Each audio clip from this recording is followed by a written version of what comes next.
Já, það var í Silfrinu í gær var Dagur Bjarkinsson að ræða málefni Reykjavíkurborgar út af skuldastöðu og erfiðleikum í fjárhag borgarinnar.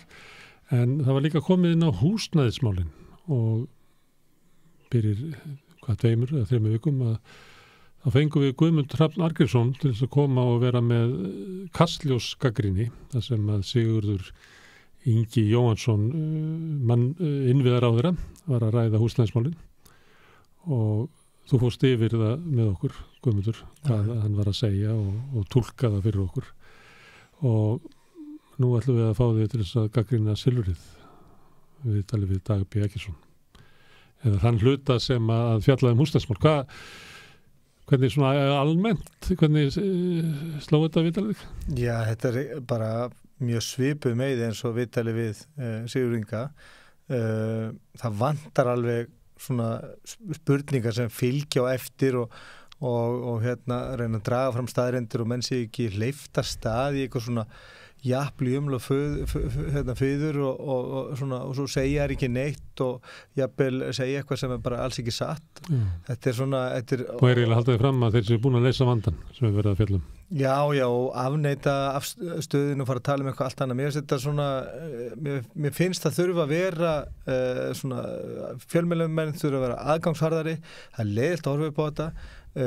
Og þetta líka gefur fólki svona tilfinningu fyrir að það skiptir engu máli hvað þetta fólk segir, hvernig það er spurt, hvernig það svarar.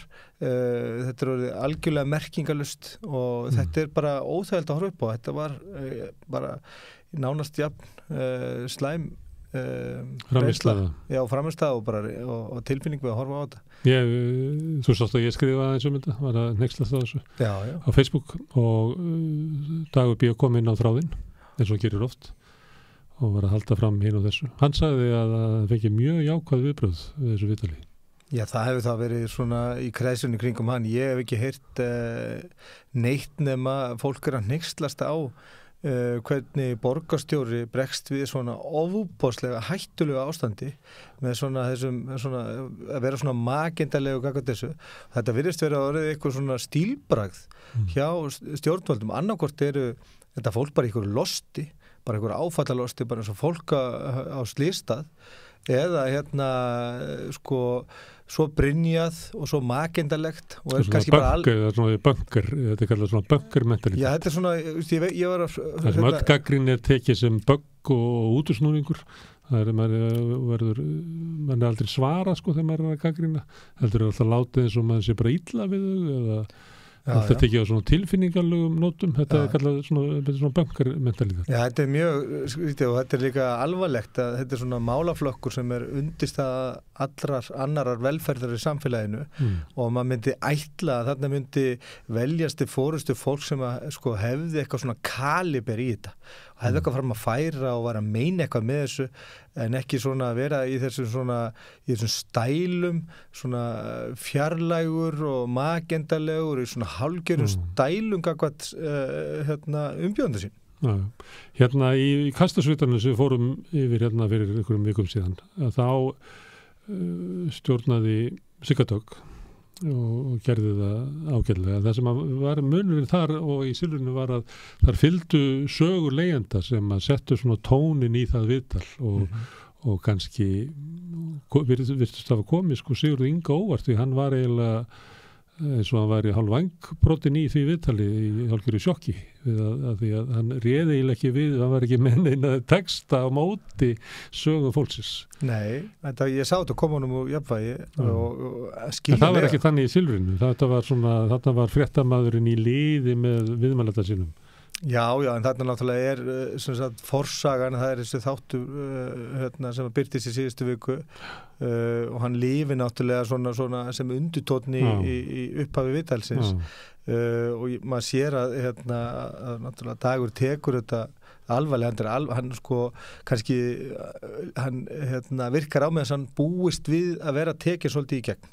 Hann virkar þannig á mig í byrjun og en virkar mig tiltölulega óöruggur í viðtalinu vegna þess að hann veit að sko þessi tugga og þetta stef sem hann búin að sko fara fram með undanfærin 6-7 ár í húsnæðismálum að það trúir þessu ekki nokkuð maður lengur. Það eru sko flestir sem að svona flest helviti fólk hlustar ekkit á þetta lengur og vill bara fá svör og vill að sér komið heiðarlega fram við það.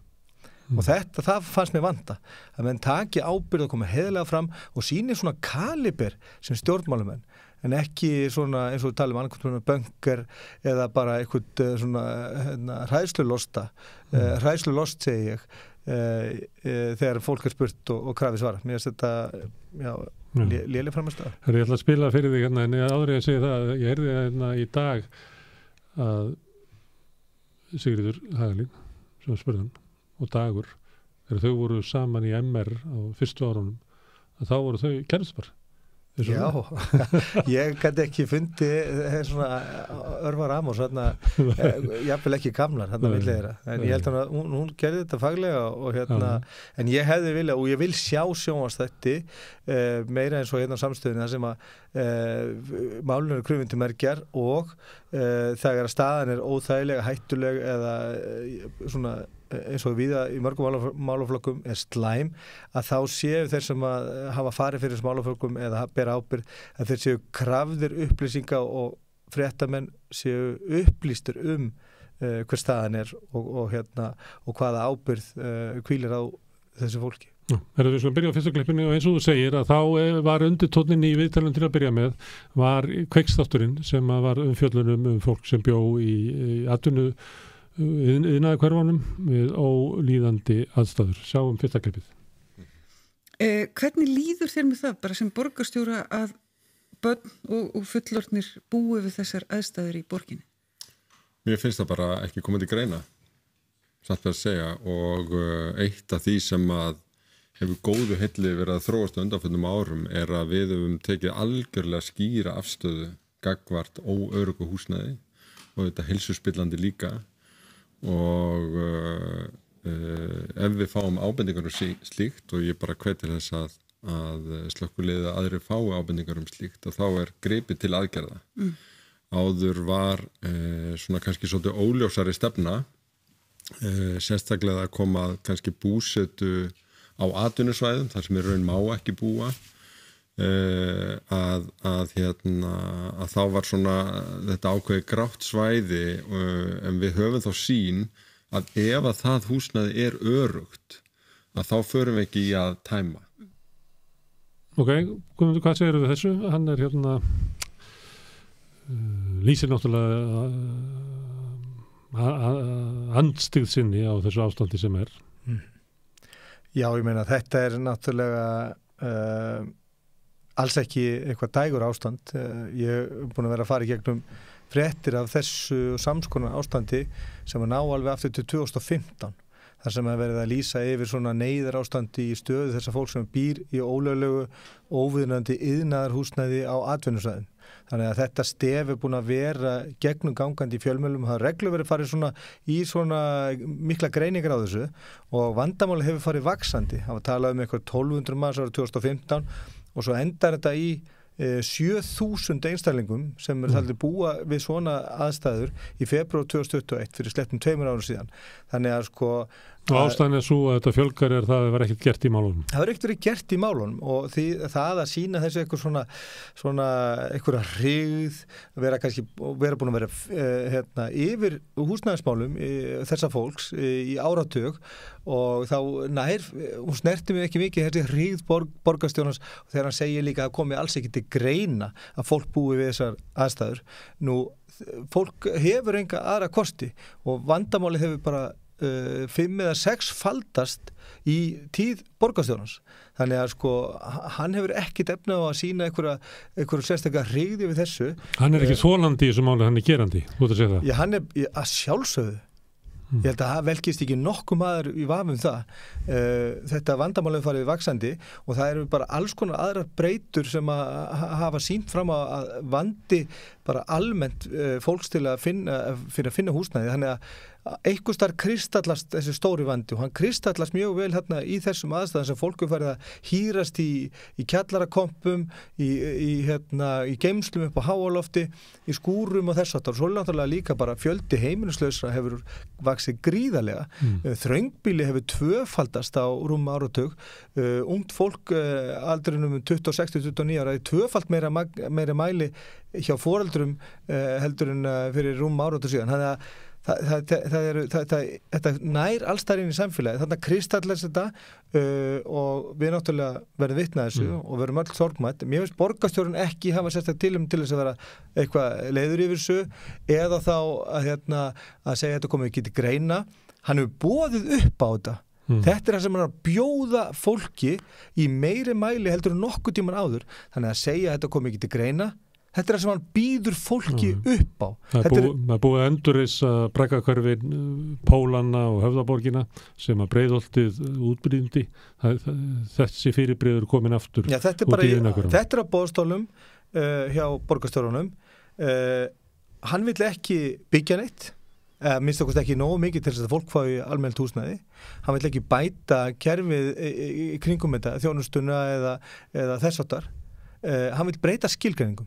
Og hann kemur inn á það einmitt að hann hafi farið í það að breyta skilgreiningum á atvinnuhúsnæði þar sem að það teldist örugt, þá var nú lægi að fólk byggi þar og jafnvel með börnin sín, þó að fyrir utan innganginu séu vörubílar og beltagröfur og járnadrasl, hvernig sem það er sko. Það var líka breytt skilgreiningum á biðlistunum eftir húsnæði og félagsbústöðum, það verður alltaf þrengri og þrengri, þess að fækkar á biðlistunum, ekki bara út af því, en það er eina ástæða fyrir að fækkar á biðlistunum. Það er bara svo erfitt að komast inn á þá. Já, þú þarft að vera, ef þú ert með leigusamning, þá kemst ekki inn á biðlistan. Það er að segja, ef þú ert með leigusamning, þá er alveg saman hvernig hann leitur út. Ef þú ert ekki hreinlega á götunni. Þetta er, eins og sé, þetta verður svona stefið. Við bætum eiginni, byggjum eitt, heldur bara, skulum breyta skilgreiningum á því hvað er gott og slæmt. Við skulum horfa á næsta klipp. Það kom fram í þættinum að slökkviliðið svona hendur þess eru svolítið bundnar þegar kemur að íbúðarhúsnæði. En þarna náttúrulega liggur annar vandi að baki. Einhvers staðar þarf fólk að búa og það bara vantar íbúðarhúsnæði á höfuðborgarsvæðinu. Bara samkvæmt lögum þá ber sveitarfélögum skylda til þess að tryggja frambúð af leiguhúsnæði. Hvers vegna hefur borgin ekki staðið sér betur við það en raunberið? Já, ég myndi nú kannski snúa spurningunni við hvers vegna aðrir hafi ekki fylgt fordæmi borgarinnar, fjölga félagslegum leiguíbúðum fyrir þá sem eru kannski búa við kröppust kjör á húsnæðismarkaði og lyft miklu grettistæki og viðumgert í samvinnu við verkalýðshreyfinguna, stúdenta, byggingafélög, aldraðra og framvegis í að breyta stöðunni. Það er yfir 5.000 manns sem hafa fengið inn í öruggu húsnæði og viðræðanlegu verði og við óhagnaðardrifina félaga bara núna undanfarin ár út af átaki borgarinnar og ég hef kallað eftir því að aðrir stíi svona þungt til jarðar í þessu, kallað eftir húsnæðisáttmála til þess að ná utan þetta og Þarna er hann spurður af hverju gerir borgin ekki meira og þannig að snýrði við af hverju gerir ekki aðrir jafnt mikið úr borgin. Ég held að þetta hljóti að verða í minnum haft þessi tilsvör borgarstjórans. Mér rekur ekki minni til þess að hafa séð stjórnmálmann í slíkri firringu þegar hann er spurður ástandið og viðbröð við þessu hræðilega ástandi að hann segir hérna í fjölmiðli allra landsmanna á hverju gera hinn ekki neitt og ég ætla að fá að snúa þessari spurningu við. Þetta er mikilvægasta spurning sem hann hugsanlega spurður á ferlinum. Hvar á þetta fólk alltaf búa? Þeir ber skylda til þess að tryggja frambóðu húsnæði, ekki deiliskipulagsplöggum eða hugmyndum einhverja stórkostlega uppbyggingu. Þeir ber skylda. Þú gekkst við henni, þú ert búin að segja þessi eigða að gangast þessum skyldu í hennum og nú spyr ég þig, hvar á þetta fólk að búa? Af hverju gerir borgin ekki í því að tryggja frambóð? Nei, ég ætla að fá að snúa spurningunum við. Af hverju byggir ekki Garðabær? Já, af hverju byggir ekki Garðabær eða Hafnarfjörður eða Kópavogur? En svo kemur nú bara daginn að öll þessi sveitafélög, Hafnarfjörður, Garðabær og Kópavogur byggja hlutlagslega miklu meira húsnæði heldur en Reykjavíkurborg hefur gert undanfarið. og bara núna síðast kom nú bara grein í fréttablaðinu heitnu að Reykjavíkurborg rak lestina ásamt Mosfellsbæ í uppbyggingu á íbúðarhúsnæði á öllu höfuðborgarsvæðinu sem hlutfall af fjölda. Þannig að þetta stef sem að kemur ítrekkað að Reykjavíkurborg sé að standa sér svo miklu betur heldur hins sveitarfélögum og bara ekki við rök að styðjast. Þetta er eitthvað vel inn í hans hóp, sko, inn í stuðningsfólks inn í Samfylkingunni, maður sér það svona í umræðinni að fólk trúir því að sko að Reykjavík beri af eins og gulla veiri frá öðrum. Og það bara ekki rétt. Það eins og rétt sem að borgarstjóri nefnir þarna að Reykjavíkurborg hefur byggt meira hlutfallslega félagslega húsnæði heldur en hins sveitarfélögin. Nú Reykjavíkurborg í gegnum tíðina eða undanfarið? Já, það er sem að tala undanfarið. Þetta er svona frá því þessar húsnæðs áætlanir og kynninga fóru að birta svona 2013 og 2014 þegar öll þessi hugtök og þessar stefnu komið fram að þá hefur borgin byggt meira af félagslegu húsnæði heldur en hins sveitarfélögin hlutfallslega. Ég veit hins vegar ekki hver er rauntala á félagslegu húsnæði til dæmis í Hafnarfirði. Ég veit að það var mikið af verkamannabústöðum þar. Ég veit ekki hver talan er með íbúafjölda. Það getur vel verið að borgin hafi byggt meira hlutfallslega heldur en hinir vegna þess að þeir voru búin að selja svo mikið úr þessu kerfi á árum áður og það þurft að bæta eins í. En þetta tala allt að borgin sé að standa sér svo óbáslega vel við að sinna skyldur sínum við að tryggja framboð, það er lykilspurning. Þetta er lykilspurning vegna þess að það stendur í lögum félagsþjónustu sveitarfélag að borginni ber að tryggja framboð á húsnæði, ekki lóðum eða skipulögum, einhverjum hugmyndum eða tillögum.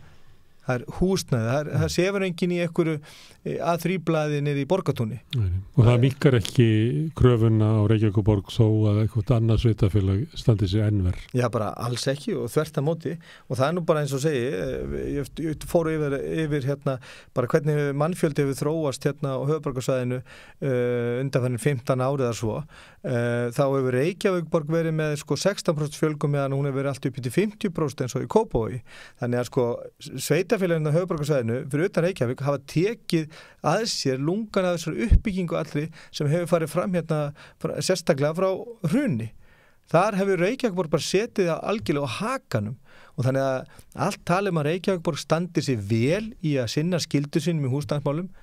Það bara, það bara ekki rétt. Já, hann bað sig saman við önnur sveitarfélög í þessu síðasta klippi. Nú ber hann sig saman við Söguna í næsta klippi.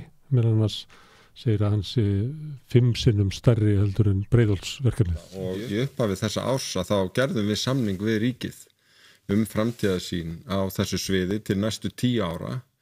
Þar sem við erum meðal annars, þetta eru 16.000 íbúðir alls, en meðal annars yfir 5.600 raunar sem eru óhagnaðar megin, þar að segja, eru húsnæði á viðráðanlegu verði og bara til þess að fólk átti svo á stærðagráðunni að gera þetta á 10 árum.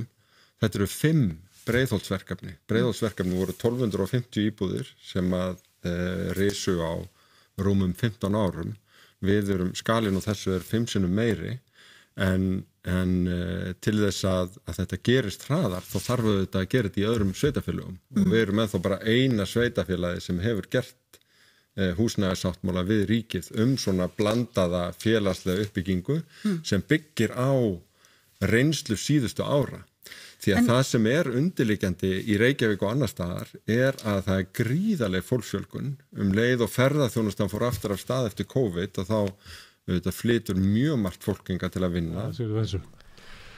Sko þetta er náttúrulega stórmerkilegt að hann er ennþá að tala þetta rammasamkomulag sem hann skrifaði undir núna í upphafi ársins við innviðaráðherra þessa stórkostlu uppbyggingu á húsnæði í Reykjavík og á sama tíma og það er vitað að kannski 50% að því gengur eftir í ár og hugsanlega mikið minna næsta ári vegna þess að það dregur líka hratt saman í verkefni sem eru að fara á stað. Ég tala við fólk frá samtöku viðnaðarins núna fyrir stuttu síðan og þá kemur þetta bara í ljós að það samdráttur miklu meir heldur en við erum að sjá í opinberum tölum, hann kannski 60-50-70%, þannig að vera að vísa í þetta samkomulag það finnst mér hjákátlegt. Þannig ef þeir gera ráð fyrir bara 1000 íbúðum, að þá getum við gert ráð fyrir því að verði kannski 300 með að við samdrátti sem er. Já, við erum bara að sjá þess að tölur. Við erum að sjá þess að tölur byrtast bara á Húsnæðismannvirkjastofnun og áhrifin eru ekki fullu komin af samdrættinum, sem er náttúrulega reyndar rannsóknarefni fyrir sig, okkur samdráttur meðan að húsnæðisverðir að hækka.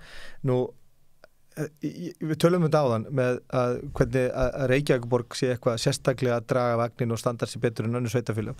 Við fórum yfir áðan, það bara á ekki við rök að styðjast. Það er ákveðni þættir sem hann nefnir, sem hann ég vildi ekki láta hann svara fyrir, bara hvað þýðir þetta hagkvæma húsnæði.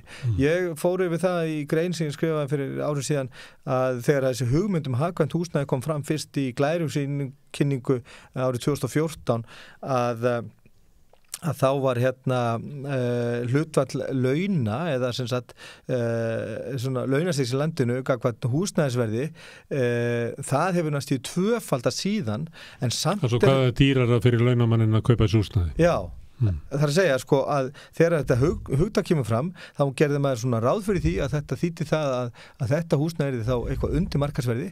Í rauninni hins vegar svo að þetta húsnæði sem hefur verið byggt undir eins og hagkvæmt húsnæði hefur jafnvel verið yfir markaðsverði þó að markaðsverði hafi hækkað á húsnæði hækkað 2 sinnum meir en laun og þannig að þetta með hagkvæmt húsnæði, þetta er ekkit hagkvæmt nema fyrir verktakana vegna þess að ef að hagkvæmt þýddi eitthvað ákveð hlutfall af launum þá myndi það kannski þýða það að þetta væri 30-40% ódýrara en markaðsverði en þetta er jafnvel hærra. Þannig að sérstaklega út eitthvað fermetraverði að þetta eru litlar íbúðir, það er búið að henda út geymslunni og inn á þessu þannig að það var rándýrar á fermetraverði bara svífurlega dýrt og mér finnst að það þurfa að koma umræðum þetta, hvað þýðir þetta hagkvæma húsnæði óhagnaðdrifin leigufélög. Nú við höfum sýnt fram á til dæmis bara hvernig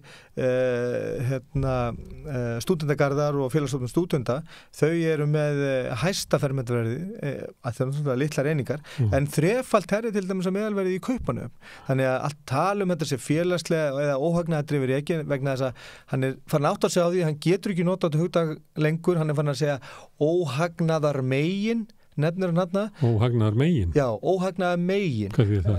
Það er svona, ég veit ekki hvort hann sé að færis út í það að hætta að nota þetta hugtak vegna þess að þetta er ekki rétt notkun á hugtakinu óhagnaðardrifin þegar það er hagnaðardrifin rekstur þó að þessi ekki borgar út arður þá er þetta hagnaðardrifin rekstur og það sést berlega í öllu leiguverði. Þannig að sko, mér finnst að borgarstjórinn þurfa að taka og útskýra fyrir fólki hvað þetta þýðir hagkvæmt húsnæði og fara þá út í skilgreiningun á því þegar þetta fyrst kom fram, hvernig var þá hlutfall þessar markaðsverð á fasteignum og launa og okkur fylgir það þá ekki laununum ef þetta verið hagkvæmt eða þá minnst það hangir í byggingakostnaði en ekki bara markaðsverði af því að markaðsverði er ekkit hagkvæmt fyrir kaupendurna, hagkvæmt fyrir seljendur. Þannig að fyrir hvernig er þetta hagkvæmt og þetta er líka samtal sem þarf að eiga sér stað. Mér fannst áhugaverður þessi samanburður við Breiðholti þannig að ég bara þetta saman svo uppbyggingu Breiðholtsins annars vegar þá verkamannabústaðakerfið og hins vegar núna Bjarg og svo hins vegar uppbyggingu á félagslegu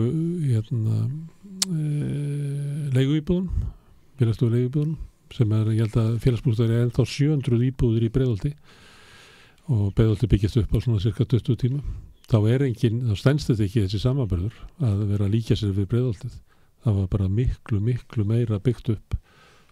En hann kom inn á hana þráð hjá mér og þá fór hann að finna að því að útreikningunum hjá mér af því ég tók bara félagslega leiguíbúðir, svona almennar en félagsbústaðir reka núna þjónustýbúð fyrir aldraðra og öryrkja og hann vildi einhvern veginn telja það með og annað slíkt.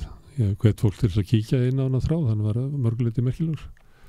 En þessi samaburður að upplifa það að hann sé að gera 5 sinnum meira heldur var gert með júní samkomuleginu í Breiðholtinu og því sem að eftirfylgdi Mér finnst það ævintýralegt. Já, mér finnst það líka. Ég skoðaði líka bara tölur yfir fjölda íbúða sem kom inn á íslenskum húsnæðismarka annars vegar frá 1960 til 1974.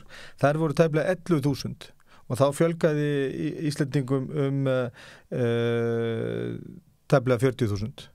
Þetta voru 11.000 íbúðir á sama árafjölda frá árinu 2009 þá hafa verið byggðar í Reykjavík 7.240 íbúðir. Þannig að á meðan á 7. áratugnum og til 1974 þá voru byggðar 11.000 íbúðir í Reykjavík.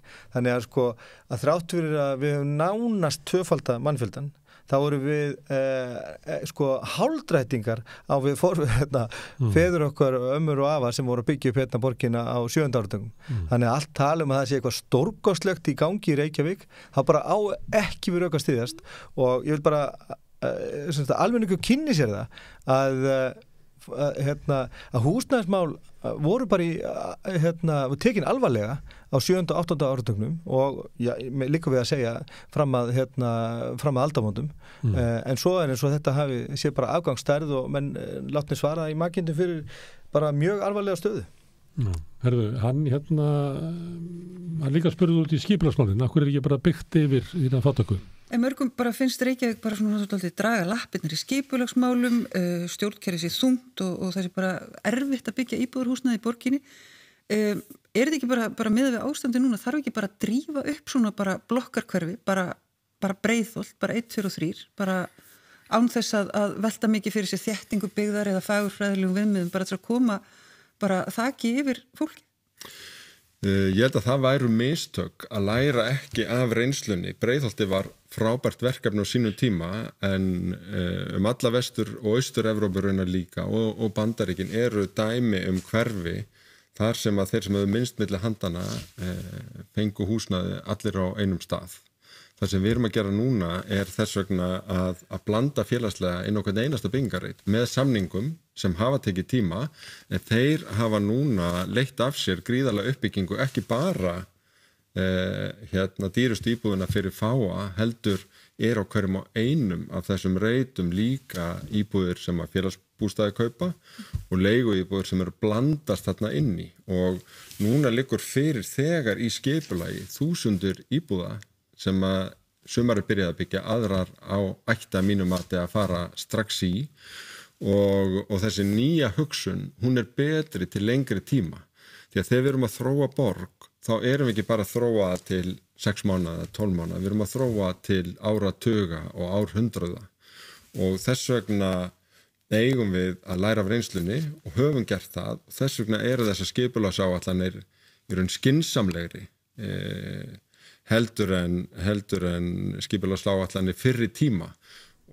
Þetta er kannski svar við því að okkur er ekki farið út í stóra átak við að byggja yfir fólk? Já, þarna setur borgarstjórinn sig í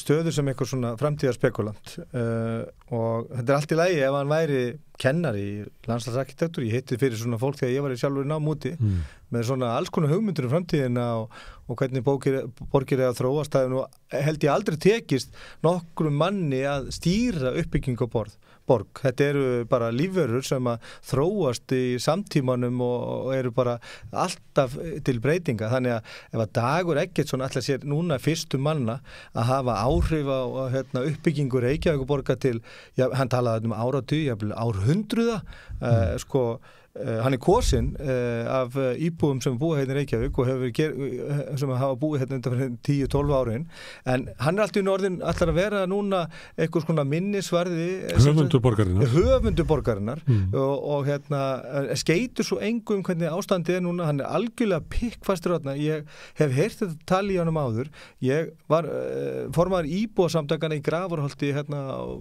stutt eftir hrunnið og þurfti stundum að eiga samtal við hann og fleiri og þar var alltaf tala þetta, svona þessi borgarþróun og það þetta passa upp á miðborgina og hún var í stástofa borgarina og allt þar fram til götunum.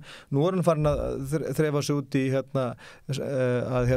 hlekkja runni alla velferð og lífsákomu fólks á þetta gæluverkefni sitt borgarlínu sem að í eðlisínu ekkert slæmt verkefni en við erum með almenningssamgöngur hérna sem hægt að bæta, við erum í kerfi sem fyrir sem hægt að stórbæta vegna þess að ég var nú við umferðarskipulagi Kaupmannahöfn og þjónustustíg sem Strætó veitir kallað neyðarþjónusta í Danmörku þar sem að fyrir fólk sem hefur enga aðra valkosti. Það mætti nú bæta það kerfi bara til allra muna og aðtöga hvort að það myndi leysa okkur vanda. Og svo líka annað vegna þess að það nú eitt stóri þátturinn í þessum hugmyndum með borgarskipulagið að það ekki að allir eigi að vinna saman stað og þjónusta sér öll miðlag eða það eitthvað staðar sett í útjaðar hverfana.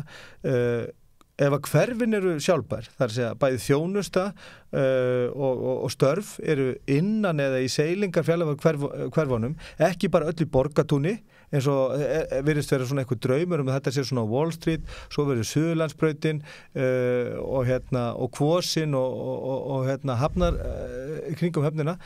Ef við myndum falla frá þessum hugmyndum, þessa ofboðslegu framtíðarsýn þessa stórglæslegu borg við sundin þar sem að háreist húsin eru miðsvæðis og allir svona á borgarlínuna, ef hann fari nú bara að hugsa það þannig að hverfin eins og Grafarvogur sem að það búa 25.000 manns, þetta eru svipaður tölu bara eins og Akureyri, að hugsa þetta að þarna verði samfélag sem hafi alla þjónustu sem það þurfi, jafnvel bara hellingur á störfum, þá myndur ekki þurfa allt þetta fólk út á göturnar og þú gætir rauninni leyst umferðarvandann með því að taka þörfin í burtu. Ég þekki þetta, ég bjó í úthverfi í mörg ár og það þörfin fyrir ferðalagið sem vandamálið. Það þú þarft að fara alltaf á bílnum til að sækja vinnuna þína og þjónustu í staðan fyrir að færa þetta inn í hverfin og það þarf enginn að segja mér það að hverfin sem svo Grafarholt og Grafarvogur með 25.000 manns að það ber ekki eitthvað þjónustu. Við erum með á Raufarhöfn búa tæplega 200 manns og þar meiri þjónustu heldur en til dæmis í Grafarholti og þetta verðist mér að því ég nú áhuga maður En er þetta ekki pointið í þéttingu byggðar svona alls þar í heiminum að flytja þjónustuna inn í hverfin? Jú, það ekki grunnstefið í þéttingu byggðar að hafa þjónustu inn í hverfunum? Jú, nú erum við bara með fullt af hverfum, ekki bara Skeifuna og Suðurlandsbraut, við erum bara með lungan af vinnandi fólki sem býr í Árbænum, Norðlingaholti, Grafarholti, Grafarvogi, jafnvel í smáíbúðahverfinu og Sundunum. Það lítil sem engin þjónust í þessu hverfum. Þjónustan byrjar ekki svona fyrir maður nánast farin að nálgast Kringlumýrarbraut og þetta þarf að laga. Þá ekki bara þétta alla þjónustunni út á nesinu og segja svo öllum við ætlum bara að hengja ykkar lífsafkomu í þetta draumaverkefni okkar að þessi borgarlína sem sækir ykkur öll í vinnuna og þið versliði leiðinni og þið ferðist öllum eftir þessum ásérna eftir Suðurlandsbrautinni. Ég botna ekki í þessu og ég hugsa að svona málflutningur fengi engan hljómgrunn í þar sem að þessi fræður kennt. Annars sem að segir hann í upphafi að þegar hann spurður akkur ekki svona byggt yfir þetta fólk og þá hún segir eitthvað bara rafnað upp blokkum til þess að leysa húsnæðisvandann og þá talar að þessu svo mikill ég man ekki orða, svona félagslegur vá af því að safna saman fólki sem er lága tekjur. Ég bjó nú í Vogunum þegar þau voru að byggjast upp og svo bjó í Fellunum þegar það var að byggjast upp. Ég veit að voru margir svona niður í bæ sem heldur að fellin væri einhvern veginn stórkostlegt bara helvít á jörð, maður geti ekki farið þar nema með hjálm en flesti sem ólust upp í Fellunum tala það sem bara dásalegt samfélag. Hvaðan kemur akkur svona þessi krafan félagslega blöndun alltaf gagnvart þeim sem eru efnalitlir en það engin krafa félagslega blöndun í svörtu blokkunum í Skúlagötu þar sem að auða á fólki býr. Já, þetta góður punktur en þetta kemur svona, veit ég frá Bandaríkjunum þar sem svo kallu project þetta voru einfaldar blokkir, óaðalandi það eru svona verkefni oft vísa til ákveðina verkefna í Danmörku, Mjölnerparken heitir eitt verkefni, þar sem að ekkert var einmitt svona, það var ekkert verið að reyna að gera þetta aðlaðandi, það var ekki verið að byggja fjölbreytt, þetta voru einsleit hús, mjög aðlaðandi, algjörlega takt við allt borgarumhverfið og þau svona báru stigmaði utan á sér og það ýtti líka undir þetta í staðinn fyrir að sko, þú þarft ekkert að hanna ljót og léleg hús fyrir fátækt fólk.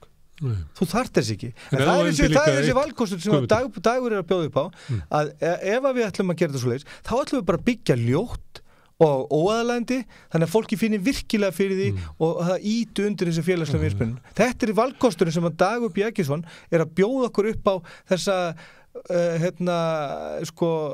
þessa borgarlínu draumsýn þéttingu byggðar og glæstu renderingarnar.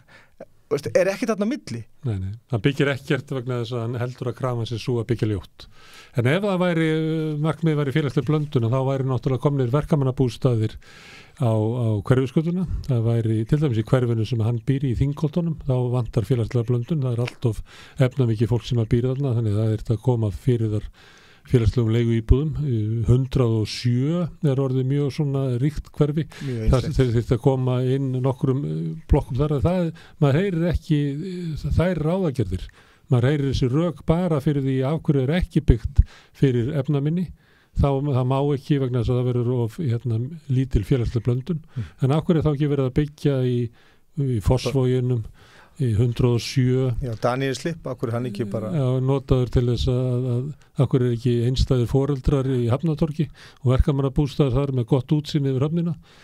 Það er einfalt út af því að Dagur og mikið af þessu fólki sem að mér sýnist hann vera svona búin að safna kringu sig, það tilheyrir ekki samfélagi svona fjöldars. Það er verið að búa til aðskipt samfélög, maður sér það svo vel í kringum Hafnatorgið og þessa nýju uppbyggingu allstað í miðbænum að þarna er búið að búa til sér samfélag, það eru sér búðir og sér þjónusta og þetta er allt alveg svona tákmyndin í þessu, hún er algjörlega sér á báti og á bara að höfða til mjög þröngs hóps af fólki og þarna er fókusin á uppbyggingunni, hann er allur til þess að höfða til mjög þröngs hóps af fólki, hann talar að það sé ekki bara verið að byggja dýraríbúðir. Það eru 5% fyrir fyrir fátæku. Ekki bara dýrar. Og svo er félagslega einsleikninni svo mikið við Hafnatorg að það setja okkur upp svona pílusta sem er líka að syngja í karaoke og þeim sem er búa þarna þeir finnst þetta svo plebbalegt að þeir vilja vera losna við þetta heyra alveg rosalega háaða frá þessu stað en ekkert frá hinni stöðunum. Herðu, Guðmundur, gaman að fá þig hingað í gagnrýni á Silfrið og Kastljós. Við köllum á þig ef að einhver ráðamanna kemur aftur að tala um húsnæðismál á þessum vettvangi á Ríkisútvarpinu. Samstöðin er á öllum hlaðvarpsveitum. Rauðaborðið, Sanna Reykjavík, Samtal á sunnudegi og Helgispjall. Með því að ganga í leigjendasamtökin styður þú baráttu leigjenda. Leigjendasamtökin eru fyrir alla þá sem vilja berjast fyrir réttlátu húsnæðiskerfi. Leigjendasamtökin.is